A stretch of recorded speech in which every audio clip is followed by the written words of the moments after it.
नमस्कार दोस्तों, आज मैं आपके सामने लेके आया हूं एक बहुत ही इंपॉर्टेंट टॉपिक जिसके बारे में बहुत सारे स्टूडेंट 11th के मुझसे पूछ रहे थे कि सर मैं क्या जुलाई से तैयारी शुरू कर दूं, तो क्या मैं इस साल जेईई मेंस में और अच्छी प्रिपरेशन कर सकता हूं। 11th में अच्छे से करते हुए बोर्ड को लेते हुए क्या मैं चल सकता हूं।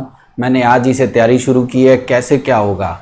और पुराने बच्चे तो इसको सीख ही सकते हैं, उनकी तो प्रिपरेशन और अच्छी होने वाली है। तो वो बच्चे जो 11th में जुलाई से पढ़ना चाहते हैं, क्या वो बच्चे 11th आईआईटी जेईई के लिए बहुत अच्छी तैयारी कर सकते हैं, उनकी क्या प्लानिंग होनी चाहिए, वो मैं लेके आया हूं। तो अगर आप देखो तो एक नॉर्मल बच्चा किस वे में चले, सबसे बड़ी जरूरत होती है मित्रों प्लानिंग की। ज्यादातर बच्चों के साथ समस्या क्या होती है कि उनके पास पढ़ तो लेते हैं, दिन रात एक करते हैं, पर प्लानिंग की बहुत कमी होती है। इसलिए लास्ट तक वो अपने टारगेट और अपने मिशन सक्सेस की तरफ पहुंच नहीं पाते। सक्सेस होना बहुत जरूरी पार्ट है, यहां पे फाइनल अगर टच ना मिले तो बेकार है। तो मैं आपको साल भर की कंप्लीट गाइडलाइन, कौन सी बुक्स आपको पढ़नी है, कौन सा चीज आपको देखना है, कौन सिलेबस को कैसे देखना है, ये सारा मैं आपके लिए करने जा रहा हूं। ठीक है बच्चों, तो ध्यान से देखो सब लोग, मैं आपके लिए सारी चीजें आज बताऊंगा। सबसे पहला चीज आता है कि 11th में आप किन सिलेबस को देखें, किन चैप्टर्स पे फोकस करें, किस ऑर्डर में करें, क्या आप एनसीईआरटी को फॉलो करें या दोनों को लेके चले, ये सारी चीजें मैं आज आपके लिए लेके आया हूं। तो बहुत ही ध्यान से सीखना। और इस मिशन का नाम लिखा है मैंने मित्रों, क्या, प्लान 210। प्लान 210 ये क्या है? ये किसी मूवी का नाम लग रहा होगा आपको कि पूरी हॉलीवुड बॉलीवुड मूवी का, पर ऐसा कुछ भी नहीं है।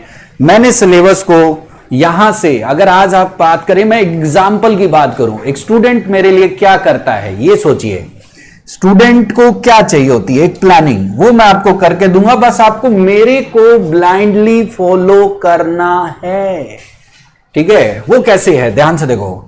210 दिन हम कोर्स को डिवाइड करेंगे 160 day study days, 160 study days. और मैं कहता हूं 30 हम देंगे टेस्ट डे। इन सब की मैं डिटेल अभी आपको बताऊंगा कैसे क्या हुआ। 20 है एंटरटेनमेंट डे, ये भी जरूरी है, नहीं तो आदमी की लाइफ बोरिंग हो जाती है। और वो कैसे, वो मैं आपको पूरा डिटेल बताता हूं, ध्यान से सुनो। सबसे पहली बात, हम सिलेबस को किस डे में, कितने दिन में, किस ऑर्डर में डिवाइड करेंगे, वो मैं आपको सिखाता हूं। ध्यान से देखो बच्चों, सबसे पहला आता है सिलेबस। ज्यादा टाइम अपने लॉस नहीं करेंगे, मुद्दे पे चलेंगे। सबसे जरूरी है मुद्दे पे चलना। तो देखो 11 से 12th में बच्चा, समझो सब लोग कि 11 से 12th क्या, सॉरी 10th से 11th में जब बच्चा जा रहा है तो 10th में किस तरीके की स्टडी किया है। ये बेटा एक क्वेश्चन है, इस क्वेश्चन जैसा 10 क्वेश्चन कर लिया, आगे काम खत्म। तो बेसिक्स पढ़ा है, मेहनत किया है, नंबर अच्छे पाया है। पर क्या 11th में ऐसा होने वाला है? बिल्कुल नहीं। 11th में क्या होता है, आपने क्या किया, एक स्पेसिफिक सब्जेक्ट ले लिया और ये सोच के कि मैं उसको डिटेल में पढ़ूंगा, एक आईआईटीएन बनूंगा, एक साइंटिस्ट बनूंगा। अब उस डिटेल को पढ़ने का एक ऑर्डर होना चाहिए। अगर आप एनसीईआरटी को केवल फॉलो करेंगे तो मैथ्स आपको कभी नहीं आने वाला। कारण क्या है, उसमें सब चीजें इनकम्प्लीट है, डिसऑर्डर है। अब उसको सिस्टमेटिक कैसे करना है कि हम स्कूल का सिलेबस भी लेके चलें और हम कहीं ना कहीं बोर्ड में भी सक्सेस हो, पूरी तरह के हमारा बोर्ड स्कोर अच्छा रहे, कहीं मोटिवेशन खराब ना हो। कोई स्कूल जाने वाला बच्चा है तो वो स्कूल में परफॉर्म कैसे करे, साथ में आईआईटी जेईई को इजीली कैसे पढ़े, कोशिश तो यही होनी चाहिए। तो देखो ध्यान से, सिस्टम में क्या है, सबसे पहला कुछ नंबर, और देखा होगा मैंने लिखा है टॉपिक, लेक्चर और नंबर ऑफ डेज। ये टॉपिक को ध्यान ना दे, लेक्चर वर्ड पे ध्यान ना दे, कोई खास बात नहीं है। सबसे पहला आता है, ये पहला जो मैंने गाइडलाइन दिया है सिलेबस का, मैं गारंटी ले सकता हूं कि जो बच्चा इन चैप्टर्स को सिस्टमेटिक पहले 3 महीने जम के पढ़ ले, वो आईआईटी क्या एमआईटी भी निकाल सकता है। क्योंकि शुरुआत में जो 10th और 11th का गैप है वो बहुत बड़ा है। इन चैप्टर से आपकी कैलकुलेशन स्ट्रांग होने वाली है, एक बेस तैयार होने वाला है। अब ये मैंने क्या बोला, आईआईटी की तैयारी में 3 बातों का ध्यान देना होता है। पहला स्टेज होता है कैलकुलेशन इंप्रूवमेंट, बेसिक्स जनरेट करना, जो यहां से मिलेगा, मैं आपको अभी सिखाऊंगा। दूसरा स्टेज है कि आईआईटी के लेवल पे रीच करना, उससे जस्ट नजदीक पहुंचना, और तीसरा आईआईटी से ऊपर पहुंचना। तीनों स्टेज अलग है, पर 11th वाला तो पहली स्टेज में भी क्लियर नहीं होता है, तो उसको पहली स्टेज क्लियर की उसे पता ही नहीं होगा कब दूसरे में एंटर करके थर्ड तक पहुंच जाएगा और टॉप कर जाएगा। तो बेसिक चैप्टर्स को मैंने काउंट किया, ध्यान से देखो बच्चों। नंबर सिस्टम, इस पे 2 लेक्चर्स 2 डेज आप लगा सकते हो इजी वे में। नंबर से रिलेटेड थ्योरी, उससे क्वेश्चंस जो भी आप लगाइए, इससे ज्यादा समय ना लगाइए क्योंकि एक्चुअली बहुत ज्यादा क्वेश्चंस इससे नहीं आते हैं। सेट थ्योरी, इस पे आप 5 लेक्चर्स लगा सकते हो। सेट्स यहां से 1 लेक्चर आप चाहो तो यहां बढ़ा दो, पर 5 लेक्चर सफिशियंट है, 5 डेज सफिशियंट है। लेक्चर की बात छोड़िए 5 डेज सफिशियंट है कि 5 दिन आप 3 से 4 घंटा डेली मैथ्स पढ़ते हैं तो आपको सेट थ्योरी तैयार हो जाएगा। इनइक्वालिटी 8 लेक्चर, ये बहुत बेसिक चैप्टर है। लॉग, अब ये दोनों चैप्टर एनसीईआरटी में विलुप्त हो चुके हैं, जबकि इसकी बहुत ज्यादा जरूरत है, आप सब जानते हो। रिलेशन, फंक्शन, बेसिक ग्राफ, यहां पर आप देखो 2 से 3 5 क्लास आप दे सकते हो, ये एनसीईआरटी के सिलेबस को भी कवर कर रहा है। फिर ट्रिग्नोमेट्रिक रेशियो और इक्वेशंस, इन चैप्टर्स पे 22 लेक्चर्स लगभग मैंने काउंट किए हैं कि आप देंगे ताकि आपकी ट्रिग्नोमेट्री काफी अच्छी हो सके, एटलीस्ट शुरुआत में बेसिक फॉर्मूला, बेसिक इक्वेशन और आईटीजेई के प्रॉब्लम्स। Quadratic equations 10 lecture. अब क्वाड्रेटिक को भी मैंने 2 पार्ट में डिवाइड किया, एक बेसिक लेवल और एक पॉलिनोमियल की फॉर्म में हायर डिग्री के पॉलिनोमियल एंड उसका ग्राफ। तक क्यों अभी ग्राफ को इसमें नहीं लेके चल रहा हूं, कारण क्या है कि आप जानते हो शुरू उसमें ग्राफ में पैराबोला वगैरह की जरूरत पड़ती है, जो शुरू में कोई नहीं जानता, झूठे ही उसके लिए सरदर्द बनेगा। हमारा एम पहला राउंड बेसिक राउंड है।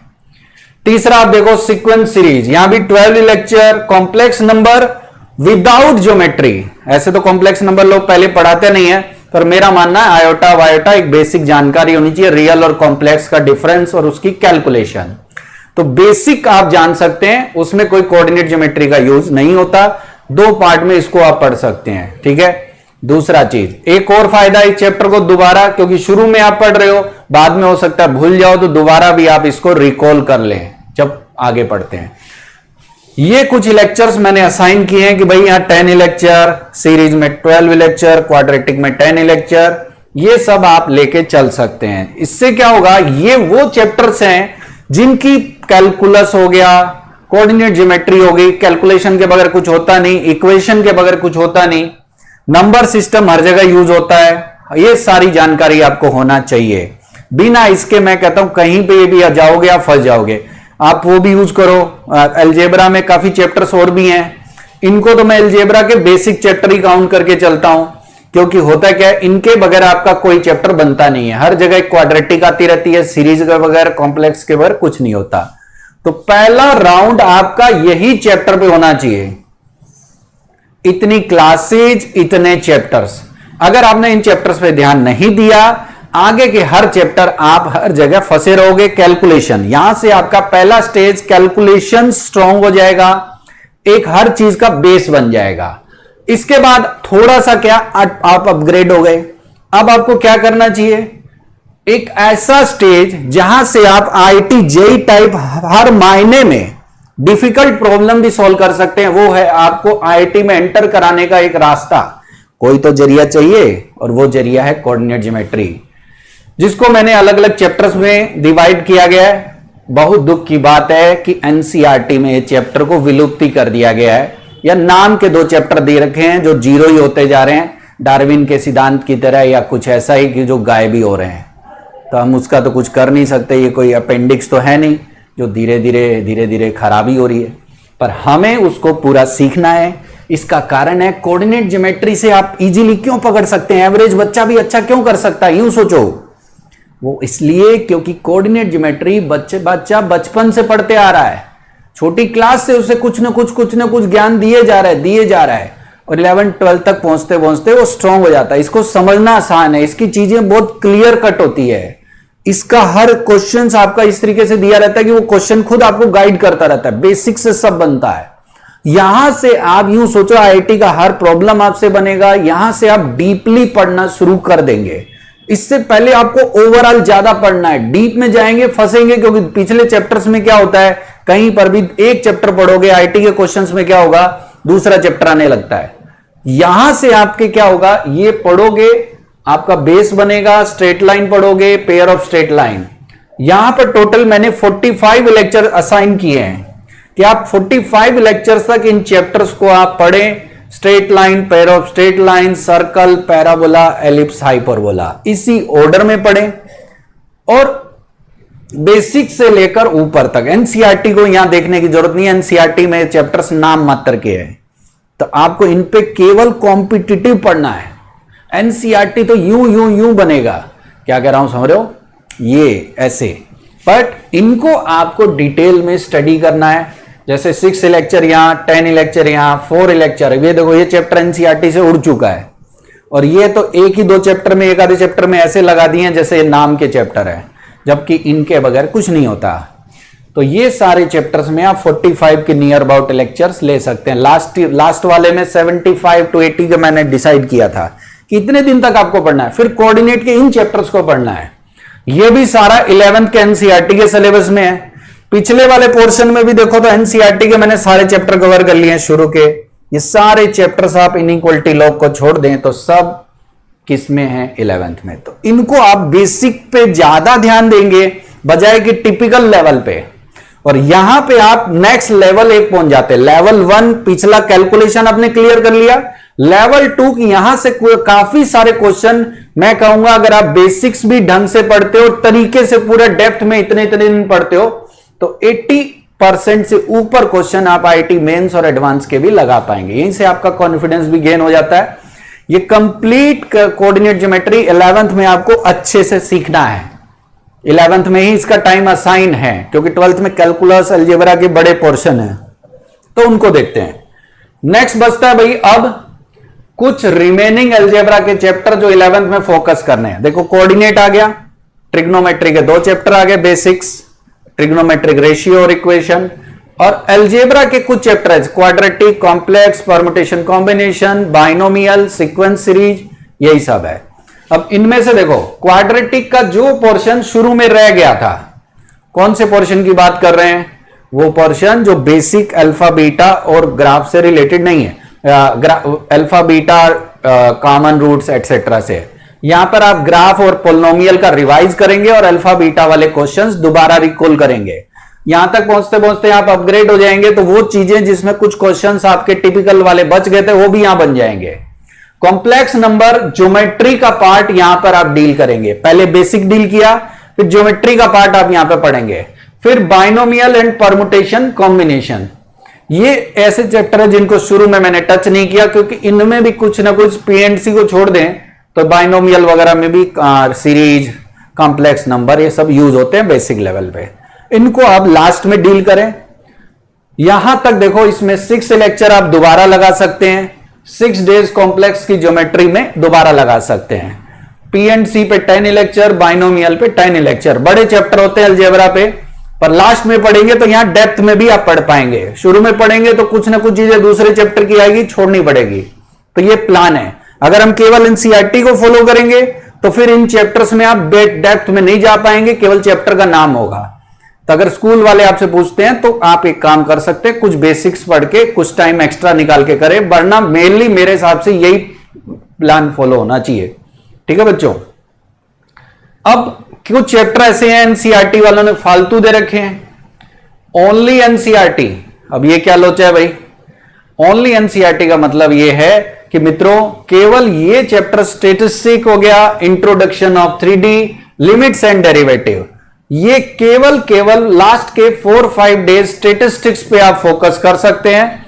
इंट्रोडक्शन ऑफ 3D पता नहीं क्यों इन्होंने दे दिया, बिना मतलब का 2 दिन खराब करने के लिए। आप चाहें तो पढ़ें चाहे ना पढ़ें, चलेगा।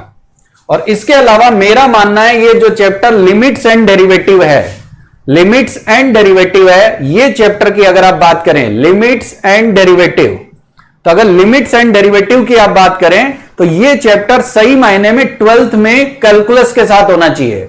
तो मेरे हिसाब से स्टूडेंट को 11th में इस पे टाइम लॉस ना करके इसको 12th में शिफ्ट कर दें कैलकुलस के साथ, फंक्शन के बाद, तब आप इसको डेप्थ में भी पढ़ पाओगे और साथ में उसका आईआईटी लेवल का क्लियर भी होगा और बेस भी बन जाएगा। अभी सिर्फ नंबर पाने के चक्कर में 11th में आप इस पे टाइम लॉस करेंगे तो आपकी प्लानिंग फेल होती है। ये टोटल जो मेरा प्लान है यहां तक का, ये आप नोटिस करेंगे, ये टोटल प्लान हमारा जाता है बेटा 210 में से 160 दिन। ठीक है, ये चीज है। अब बारी आती है कि भैया पढ़ें कहां से। तो पढ़ने के लिए भैया कुछ नोट्स और किताब और स्टडी मटेरियल भी होना चाहिए।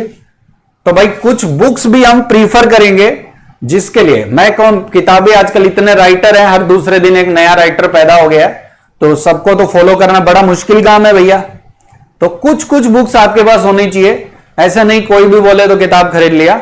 तो पहला चीज मेरे हिसाब से एनसीईआरटी को, आपको 11th की एनसीईआरटी में कोई यूजलेस क्वेश्चन है पढ़ रखें तो ठीक है, नहीं तो उसकी कोई जरूरत नहीं है, पैसा वेस्ट है सिर्फ वो। सेकंड, देखो शुरू का पोर्शन जो मैंने आपको बताया था, देखा होगा आपने, किस पोर्शन की बात कर रहा हूं मैं, ये बेसिक्स। तो बेसिक के लिए मैंने खुद ही बुक बनाई अपनी, और वो प्रीफर मैं करूंगा क्योंकि ज्यादातर बुक्स में अलजेब्रा या तो बहुत हायर लेवल पे है या बहुत ही लोअर लेवल पे है। पहले मैं दासगुप्ता प्रीफर करता था, उसमें थोड़ी देर में चैप्टर खत्म हो जाता है, बच्चों को प्रॉपर थ्योरी कंटेंट नहीं मिल पा रहा। तो अलजेब्रा के लिए मैंने शुरू के 6 जो बेसिक मैथ्स वाले हैं, ये बुक मैंने आप प्रीफर की है, इसको आप देख सकते हैं। ये मैंने अपने हिसाब से पूरी अरेंज की है बच्चों के लिए, फाउंडेशन के लिए, क्योंकि मेन ज्यादातर जनता फाउंडेशन में और आईआईटीज के लिए फेल क्यों होती है, उनका बेसिक क्लियर नहीं है। मैथ्स टफ नहीं होता है, बेसिक क्लियर नहीं होता, उनको फिर धीरे धीरे कुछ समझ में नहीं आता और उनको सब मैथ्स टफ लगने लगता है, क्योंकि मेरा मानना है मैथ्स सबसे इजी है। दूसरी बारी आती है ट्रिग्नोमेट्री। छोटी क्लास में ट्रिग्नोमेट्री बहुत लोअर लेवल पे है, जब 11th में आता है तो ट्रिग्नोमेट्री में क्या है, हर चीज फॉर्मूला बेस्ड है। तो गाइडलाइन अच्छी कहां से मिलेगी एक फाउंडेशन के स्टूडेंट को, उसके लिए मैं सिर्फ बात कर रहा हूं। तो उसके लिए एक बेसिक बुक देखो, ये है दासगुप्ता, ये है दासगुप्ता ट्रिग्नोमेट्री की बुक। बड़ी छोटी है पर याद रखो, छोटी बुक ही सबसे बड़ा काम करती है। काम क्या है, इस बुक की खास बात क्या है, ध्यान से सुन लें। ये बुक ऐसी बुक है जिसमें आपको इतनी अच्छी हेल्प मिलेगी, जिस नंबर का एक्सरसाइज में क्वेश्चन है उसी नंबर का, उसी टाइप का एक एग्जाम्पल भी है। इससे क्या होगा, आपको करने में, छोटा बच्चा होता है उसे आइडियाज नहीं होते हैं। ट्रिग्नोमेट्री वैसे भी देखा जाए तो फॉर्मूला बेस्ड ज्यादा है, प्रैक्टिसेबल है, बहुत ज्यादा टफ नहीं होती है, पर आपको आइडियाज तो मिलने चाहिए कैलकुलेशन के। तो ये बेस्ट बुक मैं मानता हूं शुरू के पढ़ने के लिए, बेसिक पढ़ने के लिए। इसके अलावा एक्सेल लोनी आप ले सकते हैं, आपका लेवल अच्छा हो जाए बाद में, पर मेनली प्रीफरेंस है फाउंडेशन के स्टूडेंट को स्टार्टिंग के लिए। वैसे भी ट्रिग्नोमेट्री से स्पेसिफिकली अगर सोचा जाए तो बहुत क्वेश्चंस बेसिक से आते हैं। एग्जाम के हिसाब से बात नहीं कर रहा, बेस बनाने के हिसाब से बात कर रहा हूं। तो एग्जाम में देखोगे फंक्शन के साथ मिला के रेंज, डोमेन और इस क्वेश्चन ज्यादा पूछे गए हैं या उसका बेसिक पूछा गया है, तो उसकी चिंता तो फंक्शन में कर लेंगे, पहले बेस तो बनाए। तो ये आपके लिए ट्रिग्नोमेट्री है। ट्रिग्नोमेट्री की दूसरी अच्छी चीज बता दूं, आपकी कॉपी के लास्ट में सारे फॉर्मूले भी लिखे होने चाहिए, क्योंकि फॉर्मूले की संख्या इतनी ज्यादा है कि बंदा बाद में भूलने लगता है, तो समय समय पे उस पर रिकॉल करता रहे। बाकी टॉपिक्स में मैंने देखा होगा आपके लिए फॉर्मूले की बात नहीं की, क्योंकि वो बहुत ज्यादा, जितने लोग फॉर्मूला या स्पेशल ट्रिक पे ज्यादा पढ़ते हैं उनको रटना पड़ता है। मेरा मानना है मैथ्स में कुछ चीजों को छोड़ के बाकी कुछ भी फॉर्मूला बेसिक्स नहीं है। तो ये दूसरी ट्रिग्नोमेट्री के लिए अच्छी बुक है। तीसरा पोर्शन मैंने जो लिया था वो कोऑर्डिनेट ज्योमेट्री।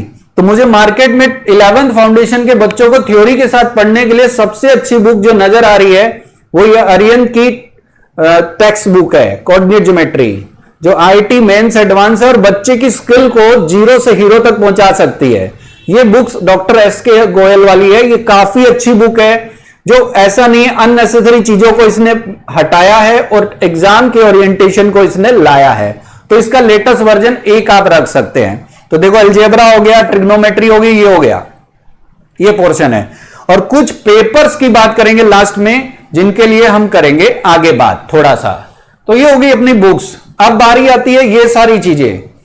अब आपके पास होना चाहिए टोटल 30 टेस्ट पेपर प्लान, जिसमें देखो 15 टॉपिक टेस्ट और 15 मेन। ये मैंने 15 दोनों के लिए लिखा है, ये यहां भी अप्लाई होगा, यहां भी। यानी साल भर में आप टोटल 30 टेस्ट एटलीस्ट आप दें। ये 30 टेस्ट आप कैलकुलेट करेंगे तो मैं आपको पूरी कैलकुलेशन समझाऊंगा अभी कि 30 टेस्ट कहां से आएंगे। 30 में से देखो 15 टॉपिक टेस्ट है जो मैंने शुरू से लास्ट तक आपको आईटीज के लिए सब बताए। ये सारे टोटल 15 के आसपास ही टॉपिक है। हर टॉपिक कंप्लीट होने के बाद उसका एक बढ़िया टेस्ट पेपर देना जरूरी है, ताकि क्या हो कि आप कहां रीच कर रहे हो ये आपको पता लगे। ठीक है। दूसरा 15 जेई मेंस एडवांस, जिसमें आप डिवाइड कर सकते हैं 8 मेंस के लिए और 7 एडवांस पैटर्न पे टेस्ट। तो टोटल 30 टेस्ट हो गए। इनको हमने रखा है एवरी संडे, कि हर संडे भैया कोई दिन टॉपिक का टेस्ट हो जाए और कोई दिन एडवांस। इसकी शेड्यूलिंग आप खुद कर लें अपनी पढ़ाई के हिसाब से। थोड़ा सा आपको भी प्लान करना होगा, यही मैं करके दूंगा तो आप अमर बेल बन जाएंगे कि मैं दिखा तो बना, नहीं तो नहीं। टोटल 15 टॉपिक टेस्ट ये हो गया। तो ये हो गए टेस्ट पेपर। अगर आप नोटिस करें तो टोटल जो मैंने प्लान आपको बताया था, अगर आप नोटिस करें तो टोटल आ गए 160 डेज अपने स्टडी के प्लान हो गए, 30 आपके टेस्ट पेपर डे हो गए।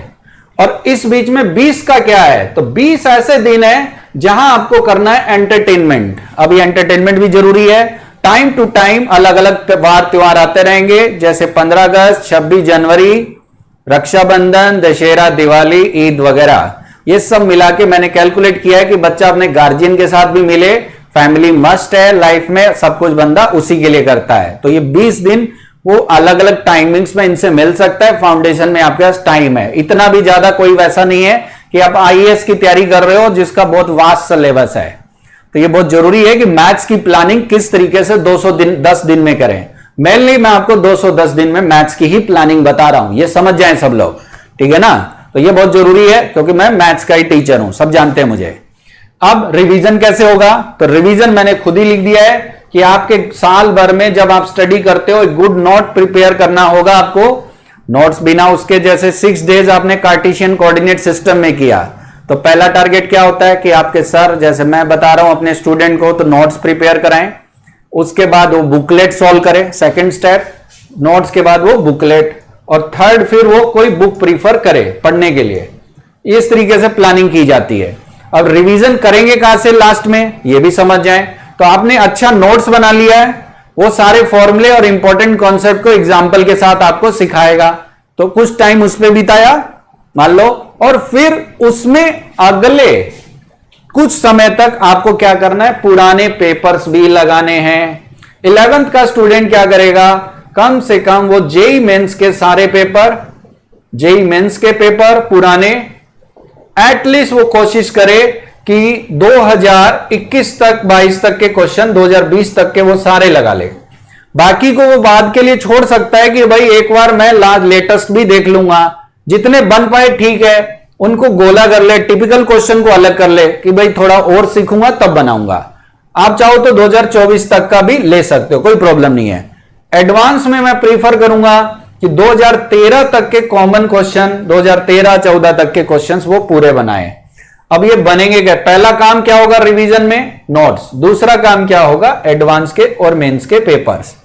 इससे क्या होगा, कॉन्फिडेंस आपका गेन होगा और अच्छी तैयारी हो जाएगी। अब ये देखो 160 डेज और ये 30 और 20 डेज, ये जुलाई से लेकर आपके कंप्लीट हो रहे हैं जनवरी तक। अब बचता है फेब एंड मार्च, और मार्च के बाद आपको शुरू कर देना है 12th का प्रिपरेशन। फेब और मार्च में आपका नोट्स का रिवीजन और पुराने पेपर्स की पूरी तैयारी, और चाहो तो इसमें थोड़ा समय बचे तो इंपॉर्टेंट क्वेश्चन बुकलेट के जो आपको स्टडी मटेरियल दिया जाता है। इस तरीके से 2 महीने को आप अच्छा बिता सकते हो। ये प्लानिंग होनी चाहिए। इंपॉर्टेंट क्वेश्चन को मार्क करते रहना। बातें बहुत सारी है, पर इंपॉर्टेंट क्वेश्चन को मार्क्स करना, गुड नोट्स बनाना, ये सब मैं आपको आगे सिखाऊंगा। एक साथ सब बता नहीं सकते, ये ओवरऑल प्लानिंग की अपने बात कर रहे हैं। ओके, अब ये चीजें होगी। अब पेपर कौन से फॉलो कर सकते हो, तो 2-3 ऑप्शन है आपके पास। पहला ऑप्शन देखो, ये अरियंत वाले ने एक बुक निकाली है, जेईई मेंस 23 इयर्स 2002 से 2024 के चैप्टर वाइज, टॉपिक वाइज सारे क्वेश्चंस हैं।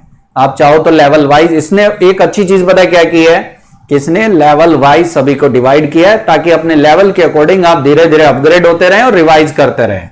तो ये क्वेश्चंस भी काफी बड़े नंबर्स में हो गए हैं। आप इतने साल हो गए, आप खुद देखते हो कि इतने अधिक पेपर आ रहे हैं, हर साल 720 क्वेश्चन नए आ रहे हैं, लगभग 720 क्वेश्चन नए आ रहे हैं। और पिछले 5-6 सालों में ही आप देख लोगे तो 4-5 हजार क्वेश्चन तो पिछले 5-4 सालों में ही आ गए।